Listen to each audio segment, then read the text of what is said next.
BLG.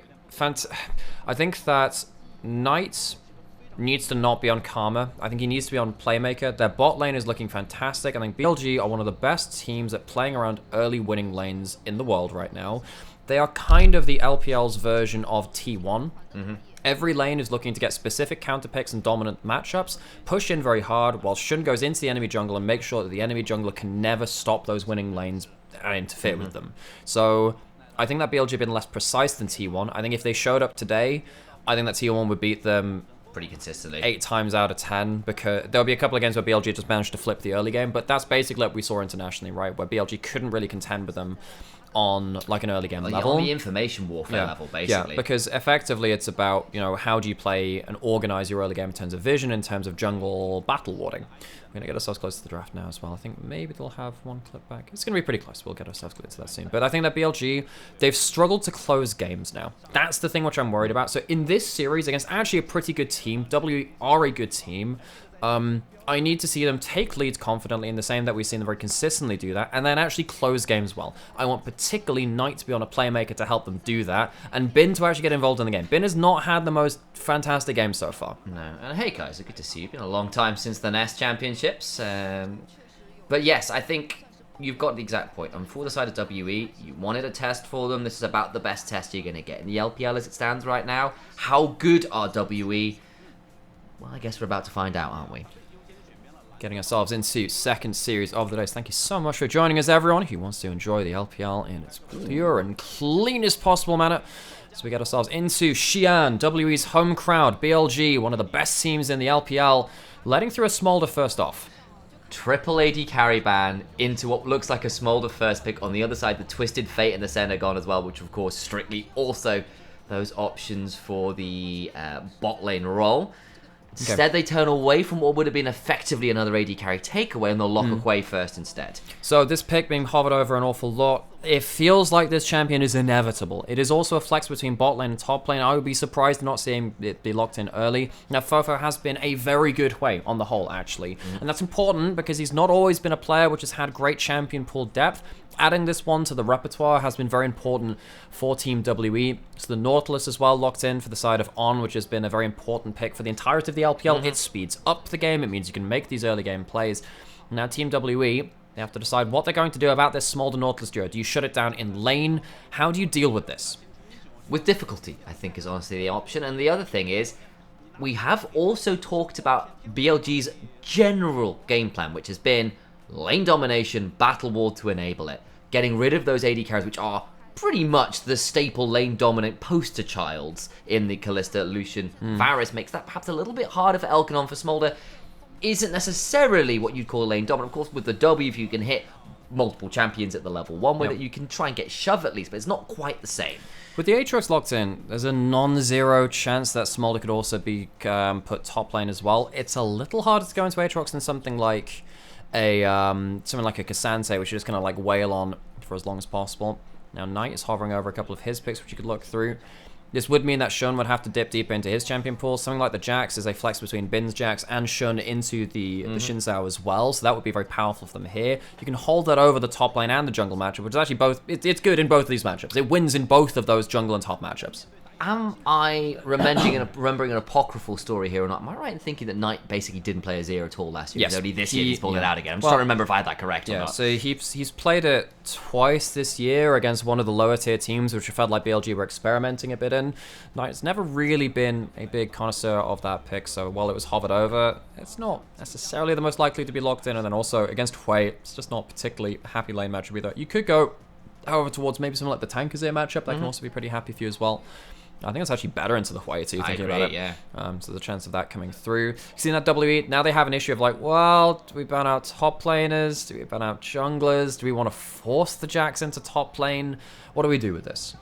Decided that perhaps the answer is just get rid of some of Iwandi's options, especially because the Hui could, I suppose, go towards spot or support in some ways. We've seen that very occasionally from some players, so I don't think it's there is likely. strictly that flex So, option. I'm not really going to put much value on that because Fofo's so good at the pick. Yeah. And of course, you now have Shun and Bin who are fantastic at the Jax.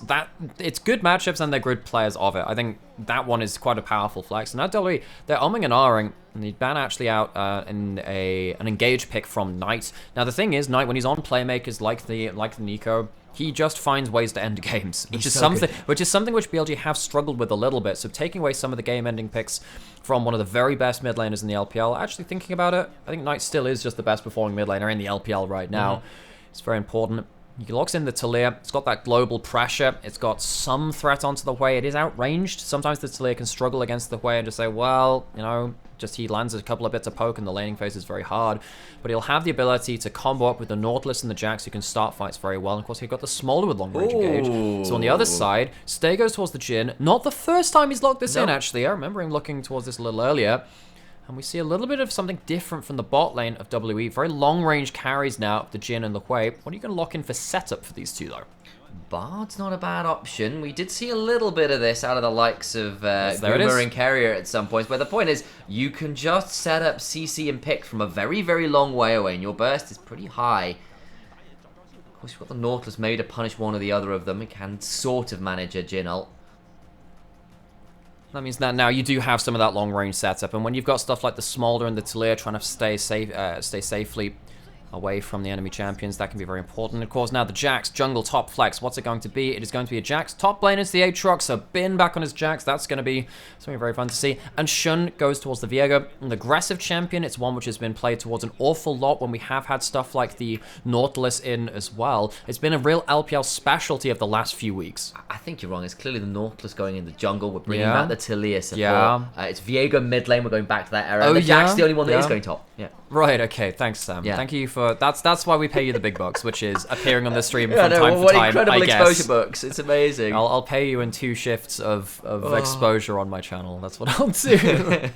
Okay, so Ben's Jax, that's fun, because... so, for me, if I'm going to have 2 setup points for this, which we'll keep returning back to, is how has Ben playing on an individual level? He's had some weaker moments, and he's struggled to get involved with the game. And can BLG close games? On the other side, this is a huge moment for WE to say, we are not a mid-table team, we are a contending team for top spots. Now, BLG have their issues, but they are still 8-1. They are doing very, very well, and they've only lost to Invictus Gaming of all teams. Wayward against Bin with Bin's Jax as the Aatrox as well. It's a hard matchup, but one where he can really start putting his name on the table and saying, no, I'm not continuing my form of 2023.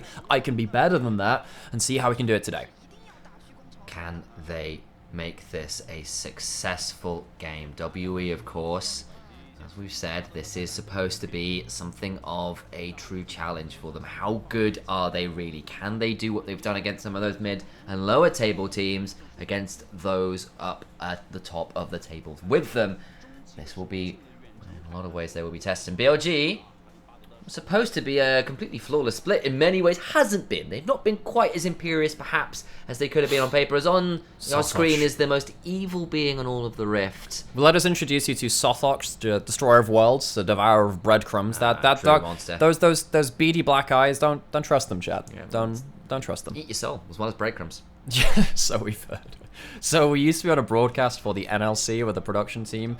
Every time we zoomed in on the duck, they'd play a different sound effect for it. And there was one time, I can't remember exactly how we got to it, but we were talking about, imagine if you just had like a T-Rex sound, and they actually had that one loaded up. It was wonderful. They really do. It was genuine. They really do. Oh, that was actually one of my favorite broadcast moments. I know it was because I had the sunglasses on, so I did took the glasses off, and then production had just separate from us set that up. It was great. We do see a quick look in at level 1 as we get a couple of awards coming through. Again, when you've got champions like Nautilus, you feel quite happy to look for level 1s. You can kind of throw your weight around a little bit more compared to... That was a surprise cough. Sorry, I was not expecting that. Now we see ourselves get in towards these lanes. So, BLG feels like they have this Smolder scaling threat, and they have some really good map playmaking as well. But WE, there's no one who they can't kill with their combo. There's no one absurdly tanky that someone like a Jhin and a Hui, if they get gold, can't really deal with later on. So this should feel actually like a pretty even game. This is a great way to view these teams and see how they're actually coming into today and based on form. So I want to point out, I know it's a fairly standard thing, but the Bard did start with the health shrines at the level 1, put a couple in lane early for Fofo. to try and help that one out. But it just means nothing like the Cosmic Binding at the level 1. And another thing there too, in terms of scaling up in the laning presence, this is going to be Doran's ring start with the W start from Elk, so he's looking to get wave control very early on, and using the AP of the W to get chunks out like this. So Elk, this is something that we see fairly common from Smolders as well, when you think, actually, I don't want to deal with a Jhin Bard disgusting level 1. Play from range, tap them with the Ws, hit both of his first Ws in a row now, and that'll help them get towards level 2. They hit the hook, and no, they don't hit the hook. Nearly hit the hook. Have to get back just a little. Now Elk can start scaling up a little bit more with the stacks. Exactly that. Stay. Just get hit by the sneeze of Elk's. Flaming snot. Bit disgusting, really. Didn't know it was even flammable. Like I It's said, anything's flammable if you try hard enough, which is actually vaguely true. Distinctly untrue, actually. There are some things which just don't oxidize. So. What doesn't oxidize? I mean, the bot lane is apparently oxidizing as we are going in hot. Stay pretty low. The staggering blows not coming on through, but actually the turnaround pretty good there with the deadly Fourth flourish. shot coming. Can you get the fourth shot onto him? No, he can't. It's a shame. Because Elk and On, these are two of our best laning players in the LPL as well. Their bot lane has been very good. It's gone for the fleet footwork in top lane instead of the lethal tempo. It means that you sometimes can lose out in terms of some of the longer trades. Often what we've seen in the Jax Aatrox matchups, you go lethal tempo because it means that between your passive and that, you just get an absurd amount of attack speed. You jump beyond the first couple of Qs, and it means that Aatrox can't win long trades even with the Conqueror. So Ben, I'm going to trust him as he's the Jax connoisseur, but with the fleet, interested to see how that affects some of the trading patterns. Well, roams up. Shun coming in towards the mid lane. Iwandi is here, though. Well, I got the option for the Magical Journey. Knight with no mana is in a difficult position. Shun here trying to trade back, but actually getting pulled in with the Crushing Maw. And there is the Dragon's Despair, or the Gaze of the Abyss. That's the name of that ability. Took me a second. And Shun needs to be just a little bit wary as W here enforce him with more mana. What they should have done for Hui is for each of his abilities have a painting to... Oh wait, Shun's just dead. This is not a pretty painting for him. He's holding on to the E, I think he is. Spiraling Dispel to the Severing Bolt. Won't be needed. Instead, it's just a kill for Hung as they will come on forward. So the fight now can still commence as Helk flaps his way over the wall. The W lands though. Jhin with some wonderful geometry moments there with the map hacks. One for the Elk gets on in, and Elk doing so much damage over the wall. The staggering blows prevents the final kill onto the mid laner of BLG. These early games between these two teams are so fantastic. Iwandi sticking around to put the Magical Journey down. I was wondering if he'd thrown himself into an awkward situation, but just about had enough mana to tunnel his way out. These are the early games I have missed from the LPL. We've had some snooze fest recently. Now Bin's fighting towards top side. Be in trouble here. Don't need any SpongeBob references quite now, but does have to be a little bit unfortunately losing the flash there to get out of danger because the continual damage from Bin would have been a little bit lethal. A little bit lethal, so you only partly die. Well, yeah, but you only die for 30 seconds. Right, it's like, oh my god. Could you imagine? So, one of my favorite movies of all time is Princess Bride, and for those of you who haven't watched it, there's a great scene there. It's like, oh, he's not completely dead, he's just mostly dead. Right here, Shun is actually completely dead. Hung does a great job here of just holding onto his E, so even when the flash comes out, he can follow. He'd already hit the W, so he had the mark for the increased range on that ability. Problem is, though, you've got Elk in a great position to keep DPSing over the wall. I think W geography does them in a little bit here, but they choose their terrain quite poorly. We're back to another fight around the mid lane. Because you have the Nautilus, you can roam out, but so can the Bard. It's one of, I almost called him the Brad there, because these are two of the best roaming supports in the game, and it means that these fights are likely to erupt. And only 5-6 minutes into the game, we've had 2-3 fights around the mid section of the map. Exactly that, and it's certainly been something. I think the credit there is the Crushing Maw went just wide to prevent the pullback on that, so we got to surf his way out to safety, just about, and then on with the very needed flash in for the root. Caused a lot of danger for WE, but it's meant that this early game has been pretty even so far, with the exception of now another fight. Iwandi, no way out of that one. Bard down for the cap. Sad meep noises. Wait, there are two. Wait, this is getting out of hand. No, there are two of them. Multiple tunnels. It's choose your own magical journey. It's the best adventure. I need a hyperspace lane Bard. I know they have astronaut one. I need like full punch at Chewie, and he just goes just ults through the wall, like ease through the wall. But then who is Han Solo to go with? It has to be a Misfortune Han Solo skin because she has all the Han Solo references. Maybe MF so. and Bard. Oh, my days would be the greatest Star Wars reference ever. No. I'm really down for this. Can we get Oriana C-3PO? Yes. but then who's R2? It's just command translate. I speak 3 million. Who is R2? Who's like a little shit? You could just have a little robot running around. Timo? Could be that. Just an R2 Timo? Just R2 Timo? Yes! An O3PO? Yeah. Oh no, see, it's a C3PO, but the O is highlighted for Oriana. Got it, yeah. Oh, this is wonderful. Fantastic. And then we can have Udyr as Chewbacca. Yeah. Chubudyr. It just has a Chewbacca stance. I love this too much. I care way too much about this now. Oh god. Okay, right. He's already got a Jedi skin, so He does. He actually does. That's fantastic. That's great. Trust only in the Wuju. Anyway, we've had a lot of early skirmishes. Now, who's the gold gone towards? Now, it's pretty even, actually, overall. It's not like we've got explosive differences. We have 2 tiers being built up in the mid lane as they'll be trying to stack their way up towards larger items. What's wrong, Masty? You've turned off your mini-map. It's alright, I believe in the power of the Wuju. I certainly can. So, it's going to try and find how far that belief goes there. We've got Elk with the Caulfield's Warhammer. The W with 2 points in it as well is already kind of nasty. You can see how much damage Elk is putting out in terms of that poke value. Dragon put up early. Level 6 on the Shinso. Important fight for them. The damage. Hong has got the Crescent Guard down, doing a fair amount of the Sparring Spell onto On, puts him in danger. The roots are just so obnoxious. That follow-up range from WE is so extended. How on earth do you get far enough away? Well, the way you get far enough away is by actually not doing that. You end up getting a reset and you threatening the snowball afterwards. Shun dies first. WE, if those fights go a little bit differently and Shun gets 1 reset, this fight is over. You're post level 6 now. These kind of fights show why WE are actually one of the good teams in LPL. They're strong. They're a team which understand how to even punish BLG's early game. The level 6 Shinso with the exhaust onto Viego as well. Great understanding from WE, understanding, look, you can't give a reset over. They do everything in their power to stop that. Now suddenly Hung ahead of the game with 2-0. It's been a split of grub so far, 1-2 on that one. I think the second set will be spawning pretty shortly, about a minute and a half or so on that one. So that might be the next point of contention. You can see Iwandi has gone for roam. It is a bard, it's what they do. And it's just making sure that Bin doesn't get free reign the top side. Do you think you get great power with the Force with the more minion Chlorians you kill? Minion Chlorians, no. Well, I mean, obviously Swain has to be Emperor Palpatine. That's just that's non-negotiable. Does that make Darius Darth Vader? Oh wait, you know he actually does have a kid in lore. I did he know does, that, yeah. In one of the comics, you see Darius has a child. Yeah, it's, but does that mean he now has to have an illegitimate secret Demacian love child to be on the opposite side of the war? Could you imagine if Lux was not actually Garen's brother, but was actually Darius's instead? Wow, can you imagine? I am your brother. I mean, I'd be down for that. That'd be a great alternate universe. That'd be very funny, actually. Lux Skywalker does work as a name as well. It does. Wow. And then, of course, you've got Demacia, which is shun. Maybe Demacia is actually the Empire, because they're shunning, you know, the old regime of the magicians. This all makes so much sense. This means that maybe Silas is... I don't know what this makes about Silas. He is like some rogue Jedi that's kind of gone a bit off the rails. Like, what's his name in Asuka?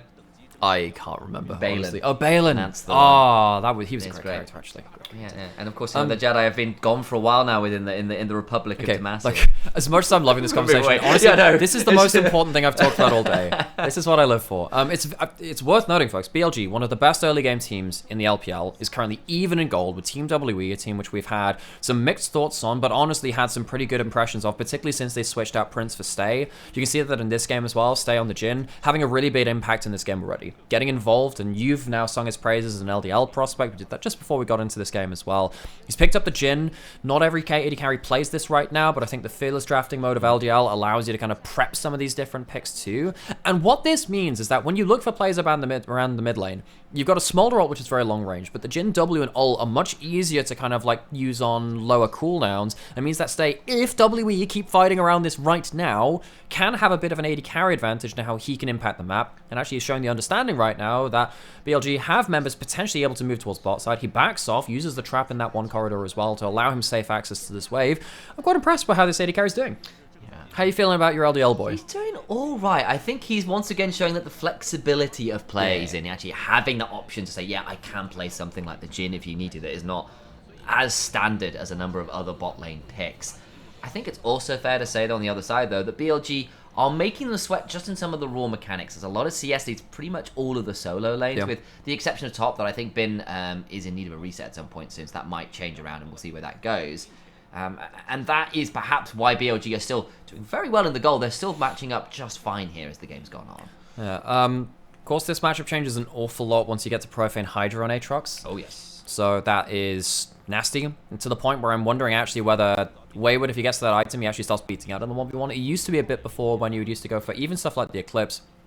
Jax for stuff like Divine Sunderer would just, yeah, it would just be really kind of game over at that point. I think that's very different now. There's a reason why Aatrox has largely gone towards the assassin teamfight kind of build. In this game too, I think that burst damage can be very important because it means that you can actually play front to back even with the Aatrox. Normally you see it flanking. If you can deal a lot of damage to the Viego, I think you can actually end up stopping the resets coming through and kind of add on to the damage profile that way. Might well be valuable. I kind of agree to you. Disruption may be the aim of the game. And Sun to Sky, I know, is something that's pretty good. Can certainly work out. We'll see whether that's the play. Trinity Force is the first buy from Jax's, or Bin's, Jax, going to say Jax's Bin, which would be a very different. Remember those old videos? Remember you used to have like the whole like, hi, my name is like Karzik of Rise, and my pocket pick is Alex Each. Yeah. Remember those like old pocket pick videos? And used to have that with Froggins and Nivea as well, but like it was so famous. Like, this is my one pick, so this champion's pocket pick is actually me. It's like Faker and Rise. Yeah, the Karzik was a hell of a thing. Oh, I miss those days. Sterling Karzik. Now, Knight, we haven't seen him really use globals. The fights have been around mid lane. Now he goes top. Wayward about to be put in a very specific direction. That's not very wayward at all. It's just 6 feet under. Bin and Talia from Knight link up to get a nice kill towards the top lane. There's a word in English we no longer use, but it's called bedward, where you go towards bed. That's where Wayward's gone, as he's put to sleep in that bot lane. Elk calls out the way for... Look, that was funny. You cannot tell me that wasn't funny. And honestly, that's a word which I'm going to revive. Yeah, moving bedward. Yeah, exactly. I'm moving bedward. That's fantastic. I wish to not see this. I'm going to close my eyes and pretend that Bin is not taking first turn of the game in topside. I am very happily bringing that back into my daily language. I like that a lot. So Elk, he's been fine in this bot side. This is really what's been breaking Smolder in a lot of ways. It's very hard to deny him farm. It's very hard to deny him stacks, as opposed to someone like Senna, where if you zone them off the wave and you're in the center isn't hitting a champion as well, very hard for Senna to get stacks. With Kindred, if you deny her any kind of map presence, you can't get into enemy camps and start stealing things there. Smolder will pretty much always get stacks, and it's very hard to stop him scaling up. Has Essence Reaver now. Elk has his Ghost. He shouldn't die here as well. You see that Stay has 4th shot. Elk doesn't even need to blow his summoners. Does well to avoid that. Stay, if he hits that W, maybe threatens a kill with the ult. You can see that actually even then, he's doing quite well and showing Elk some presence in lane. BLG now focusing towards the top side of the map, and because we have the Nautilus and the Bard, they can start roaming, as opposed to if we had a Nami or something like that. The way that these LPL supports plays very differently, and we have a fight in bot side. On misses the hook as well, which means he's about to get switched off. Knight gets hit by the Tempered Fate as well, and I don't think Knight has many ways out. You can only move in L shapes, and it'll be an L for the mid laner of BLG. It's check in the top lane as they check their hands on keyboards. Woo! Bin doesn't even have teleport, just wanders his way down, and Stay will be leaving very rapidly under the tower. Bin just decides that at least they'll get something back. That felt very unfair, so flash heals, and there's still a flash counter strike, flash leap strike counter strike you just can't get away from. Fofo steals the Raptors as we now have ourselves a bit of a split map state. BLG, they're a team which has been very innovative and very inspired with the way that they've played early games through last year and into this year too, but Team WE, they're starting to find themselves in even playing ground. As I say, that Fofo caught out as he misses slips the net. Goes down. Spiraling despair. The magic judges get all the way through. Puts him into the Raptor pit, but they just don't know in time, and Fofo gets out to safety. I thought with the last tick of the night, it was surely going down, but I wanted on the Bard. Reminder, folks, this guy has been around for a little while, and Bard was one of the picks which he was quite rarely, compared to LPL supports, was picking out. It felt like LPL supports, they don't play this champion. I want to be one of the few Bard champions, Bard players really. Right here, manages to get on down, CC's up Knight as well, continues to play out, immediately goes in mid lane, saves his AD carry. What a performance from this support. Not a player that we talk about an awful lot right now, but he's having a great game. Alrighty then, the Bard comes on through, it's linked up with a Jhin, of course Stay dies down there, and that was actually very nice from Bin to get that kill, get that turret. It actually still means that BLG are the ones with the gold lead as it stands. Of course, it's not hugely meaningful, 1,000 gold is nice, just over that, but it's not game-breaking as yet, and WE have been throwing some good punches this game, and are certainly not making it easy for BLG as on missing that hook. Might have gone a little deep, but the deadly flourish just wide for once. So Hung's in the backline, he doesn't have flash, but he has ult. Knight's getting caught, and he doesn't have flash. This is danger moment for BLG. The curtains have been called, On's been slowed and taken down by about a third of his HP bar, and Knight just goes down, unhorsed in the jungle. You have a lot of night lines. Oh, yes, I do. Appreciate that. You know, sometimes you wake up at like 3 a.m. and like, I've got to reuse this one for the next time I'm casting Night. WE, they're using the Herald now, transporting Hung from his top jungle into mid lane. It's going to buy them this mid lane out of turret. And BLG, I don't even think they've been playing badly this game. WE have just been calling their bluff a lot of the time, and some of the more aggressive, flimsy plays which BLG have been known to make are starting to get punished. On gets hit by a QW, the Severing Bolt. He gets out alive, but now with the mid lane out of turret down, WE can start forcing the speed of this game to keep going forwards. Next time their ultimates are up, BLG will have to fight. Bin now caught in a bit of a awkward spot.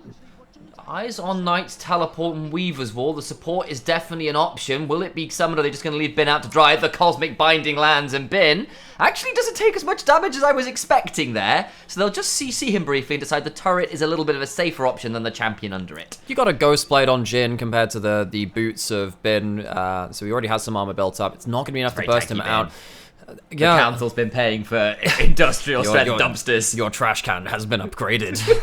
Has been as just like I'm imagining like go faster stripes on a bin. At MSI last year, I had this whole thing where I was like, look, if BLG start winning, this is gonna be hilarious. So I just had like, your recycling day is changing, your bin day is changing, and I just put like every time that they would beat someone, Bin's like taking out the trash of like the next team which he put through. Got a lot of mileage out of that one. It was excellent. And remember, so just returning back to something I said a little earlier, 2 points for BLG. Can they get Bin involved in the game? Can they close easily? Well, they're not even in a position to close right now, but Bin is in a good spot. So they're 1 for 2 on that checklist. WE on the other side was saying, can Wayward stand up with the big boys? And right now he's 2-1, doing quite well. A little bit behind in this matchup. You somewhat expect that until you get towards that Profane Hydra. BLG, they're looking potentially for another fight. We've got it starting now. The audacious charge comes on through and the curtains are called, but it's time to figure out whether this is a tragedy or a history. As Wayward goes on in, and they might be rewriting that one because it's written by the victors. Wayward goes on forward to start swinging the Darkin Blade. WE eviscerate the fight. Baron's not quite spawned, but they can certainly shove to get a lot more out of that fight. And you're waiting for Elk and Knight to really be the difference makers, but they just don't have the positioning. BLG, they've been pushing very hard for objectives, but they haven't really been able to start up their fights in the right way. I'm worried now that they're giving over way too much gold. Wayward walks away 4-1 now. Fantastic presence in that fight. Doesn't even need to be a flanking threat. We kind of noted that in this game. There's no tank to really stop the Aatrox from being like even a frontline assassin.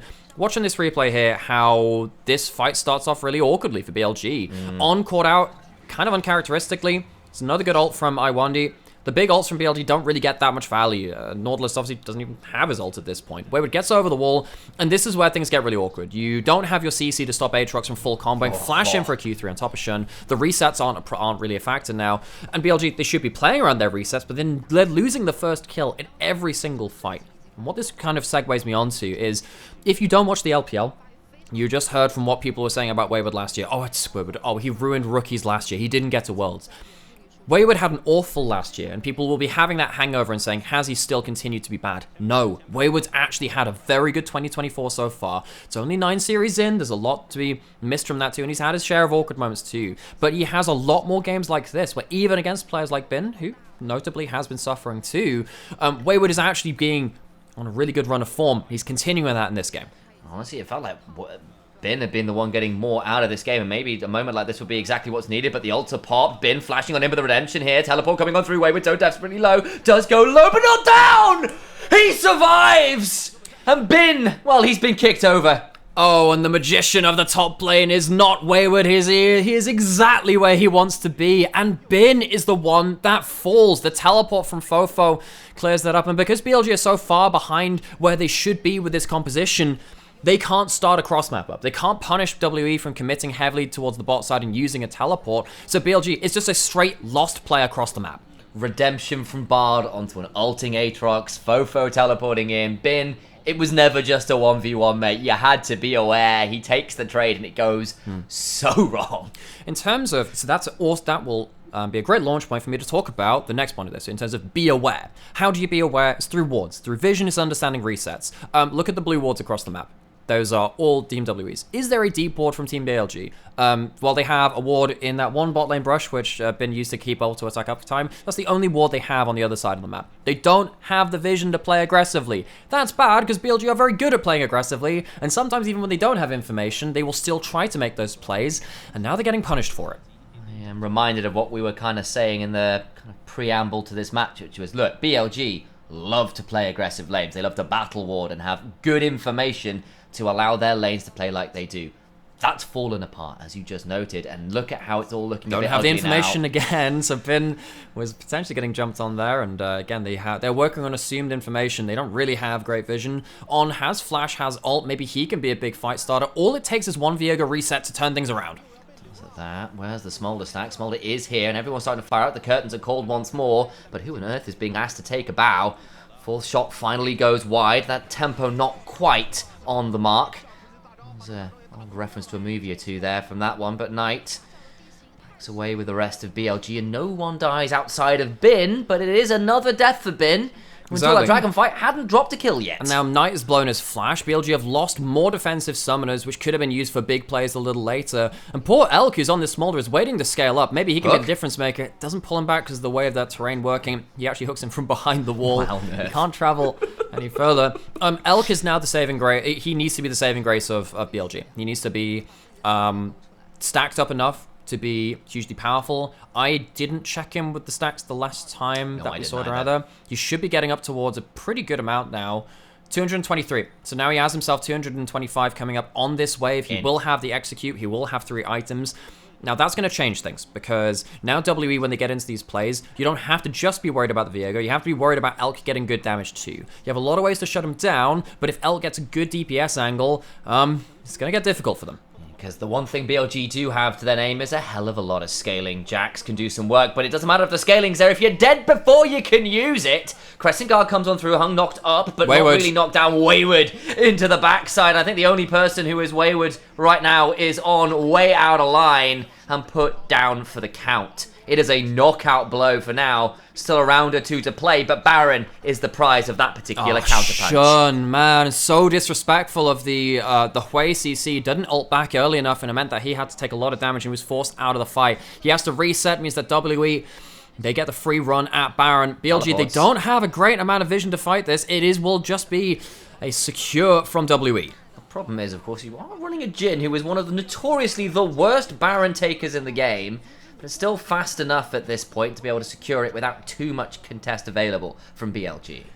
BLG, I think they just took way too many fights that they weren't prepared for. I think they just assumed they'd outplay, but WE are not a team which you can just assume you can hand stiff.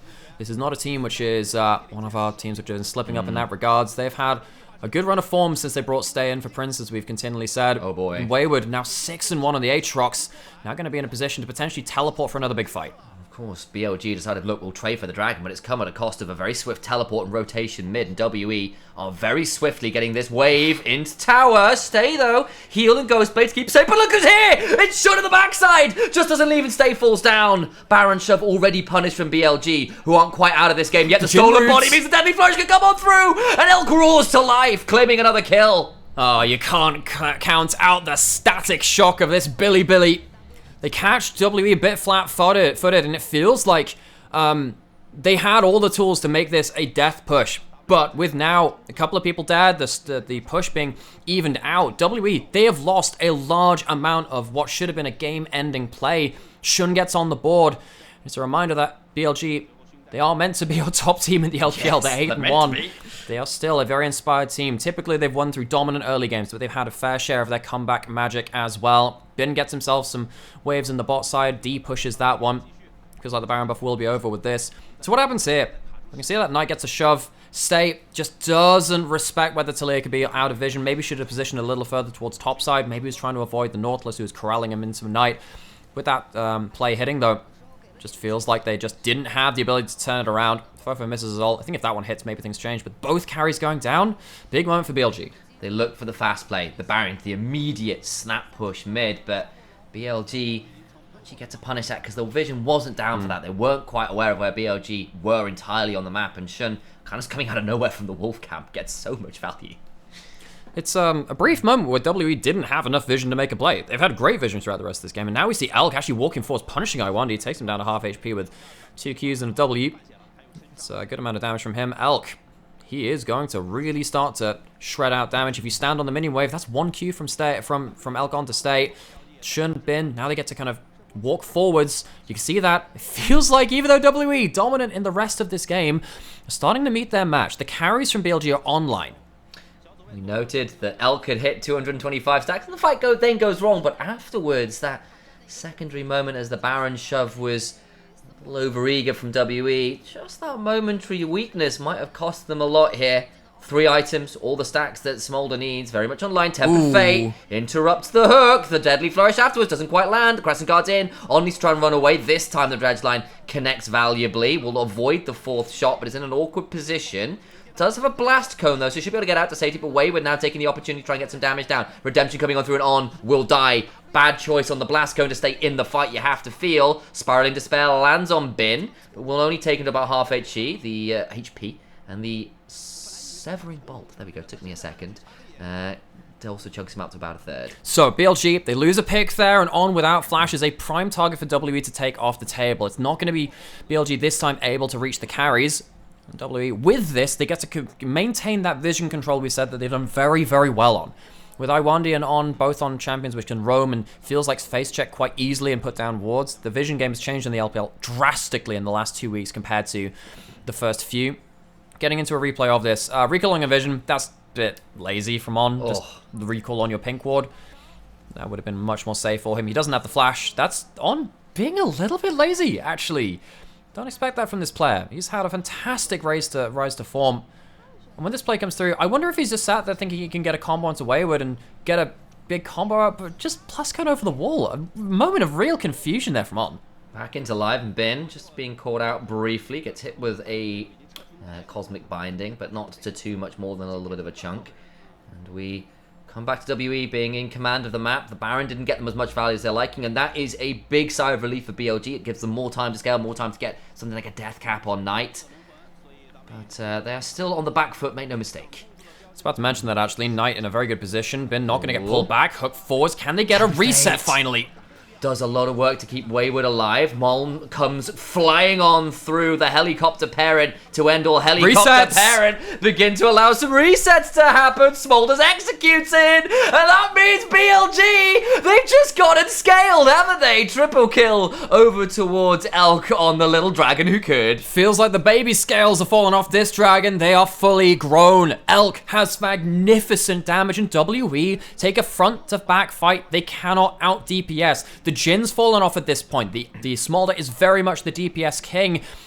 And for all that we've praised them, WE are now the team we have to pose the question, well, what happens when you get a lead? Can you finish it off? Against a team like BLG, apparently the question is not easily. It's going to be Cloud Soul claim from BLG, importantly so. In this kind of game, the extra movement speed to get away from someone like an Aatrox running at you, for getting away from some of those skill shots, which are so important for WE to start their combo off, is going to be massively game-changing. And that was 3 shutdowns, I think, that went over to Elk as well. I'm not quite sure where the... Well, he's built up a Bloodthirster, so he's got a lot of cash either way. So I'm pretty sure he just earned absolute bank of proper Dragon's Horde, and it comes back with a relic to end it. Actually switches it over to...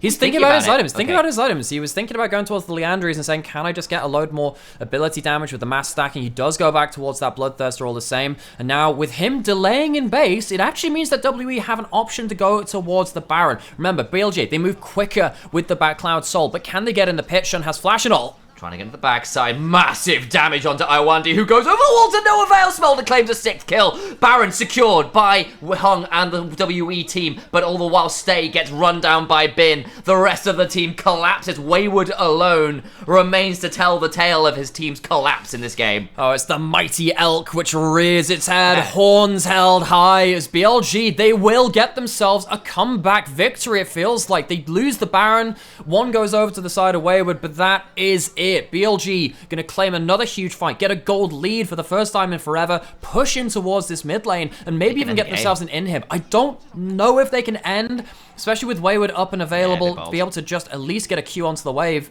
BLG will not finish the game, but this is the fight which brings them back into it. And now it feels like the timer on Team WE has somewhat elapsed. This Jhin and this Wei are not doing the damage they need to. And while I think that Wayward on this Aatrox can potentially be a game changer, this is not a positioned fight for him to do so. He's not onto the backline. I mean, hugely caught out of position is Iwandi, trying to maybe get himself a huge CC combo on the back end of it. But as soon as you get, this front to back started up, it feels like you just don't have the damage to end it off. And Smolder's mom just carpet bombs the Baron Pit. The amount of damage the ultimate is doing at this point is absolutely obscene. I think it also, like, if I'm remembering correctly, doesn't it also amp other damage you do afterwards or something as well? It shields you, it does some damage, and of course if you have your Surgeon stacked as well, that will benefit from it too. I can't remember exactly what happens with the other effects. Every champion has all these other effects. You know that, one thing I didn't realize about Kled's ultimate is that it has a shield which is generated on the distance you travel with that ultimate. I never knew that until I was asked on my LEC pop quiz. That was a weird time. I won that pop quiz. It was very fun. Anyway, okay, folks, this is actually, downside aside, this is very tense. The ult comes through. Hung has no flash. He's caught out. Might have to Crescent Garters early, and indeed he does. It's a lot of value out of it, but the bounce house comes on through. Smolder ultimate a little bit mistimed, but the damage is still there. Tempered Fate buys time for Hung to not be executed. Fofo goes golden, but where on earth does he go after this is the question. Smolder's still free firing. Elk is so big. You've got the Knight on your team. There's no one available to bring down this monster. They've all changed teams. The heroes and the villains coordinating to bring down WE. And Wayward, as try as he might, 7-3. Let it not be said that Wayward had a poor game, but he just can't be the difference maker against this BLG squad. Knight comes in with a death cap and a Medjai's put up into his inventory, and as you said, the Dragon and the Knight teaming up to take down Team WE. It's a comeback victory. It shows some tenacity and some perseverance from BLG. They'll have to look away at this early game. I think that was a real pain point for them, but a win will be a win. It feels like so inevitably in game one. Yeah, there you go, and towards the base BLG roll. Medjai's in the hands of Knight. Joining himself. We've got the whole trifecta. We've got the Knight, the Dragon, and the Wizard. It is a full fantasy story. Exactly that, and for once they're all on the same team, as I was kind of alluding to. What on earth did WE do here to bring this one down? It's looking very, very difficult indeed. It feels like that point of power has really passed that failed Baron shove. Might well have been it. Hung gets caught out, and it goes from here. This is a fantastic awareness of geography from BLG. Knight has a fantastic ult. He's not really been the story of this game, but he's had a couple of those big Weaver's Walls to start off plays. Iwandi on the Bard does about as well as you can do here, buys a bit of time to stop the first reset coming through. Stays not really in position to do damage. Gotta wonder why you were positioned up there if your AD carry's not around to really help things out. It feels like WE, they're just falling apart really in terms of these grouped up fights now. Wayward gets over the wall and is pulled right back over it with a seismic shove, and honestly, Hong played that so well. He immuned nearly everything thrown at him, and it meant nothing. The Jhin and the Wei really struggling to do the meaningful damage right now, as you were saying. They're just so tanky. The DPS check is just being failed. Smolder hit the stacks. The Dragon awoke from the slumber and was not pleased at all by what they saw. And now towards the final inhibitor turret. We've got a little replay, so I'm assuming something mad happened to Iwandi here. So we saw this picture-in-picture during the last replay, actually. They showed it again. So it was effectively on, forcing the flash out of Iwandi as he tunneled out to safety, but no flash on this Bard now. Anyone who's missing defensive tools from WE is now under huge threat. Knight positioning for an ult yet again. Remember, resets can be the name of this game. If you get Viego off and running, it feels like you just have to back fancy free from Elk. The Cloud Soul helping him out with the flap as well. BLG, particularly Elk, having a fantastic game playing out the micro. Quiet game from lane, but now an 8-0-4 Smolder that is just untouchable. How on earth are they getting to this champion right now? It is very, very difficult indeed, and even if you do, his ability to just stand and deliver and burn you to a crisp is pretty damn strong indeed. The wind becomes lightning a little bit with the Shun, but at this point, the damage of the Shin Sao has fallen off somewhat as well. Hung getting a lot of those early kills. Being able to convert it into DPS now. The few times where Alec has been hit by a skill shot, we see that he's still quite squishy, so he needs to be quite careful. He's looking for Q. Oh, nice moment! That's the squishiness. Yeah, they try to get him, but he's still got a flash of ghosts and a flapping away. Smolder's mum comes flying on through, and the breath of fire brings despair down on the enemies of BLG. Elk jumped on again. This Shinzao doing what they can, but it's just not a Wuxia story, mate. We're over in a Western fantasy. This dragon screams violence. Wayward does some work on the side, but the feet are just not fancy enough, and the World Ender is dead for World Elite. Ah, the dragon is a sign of imperial power. Power from the heavens itself, and BLG felt like that was where they were destined in the start of this split. They've had a couple of knocks, but they're still at 8-1. And Elk on the dragon itself doing a great job of allowing BLG to have that comeback story. You should have known, really, guys. It's the year of the dragon. Elk lives up to it and absolutely brutalizes the late game fights. Is it the year of the dragon or is it the year of the elk? We might have to add that one into the Zodiac as well. He's had some great performances on the AD carry role so far. As Team WE, this is a team which we have fairly high hopes for now, actually. Given that they gave up Shanks and Hope as their 2 carries coming into this, and they changed out the top lane, we had questions about where this roster could be. The fact that they pushed BLG like this is a positive sign. The fact that they couldn't close this game is a negative sign. So we'll go on towards game 2 and see if they can finally close out that game, and we'll give our voices a bit of a break, because we hope you enjoyed game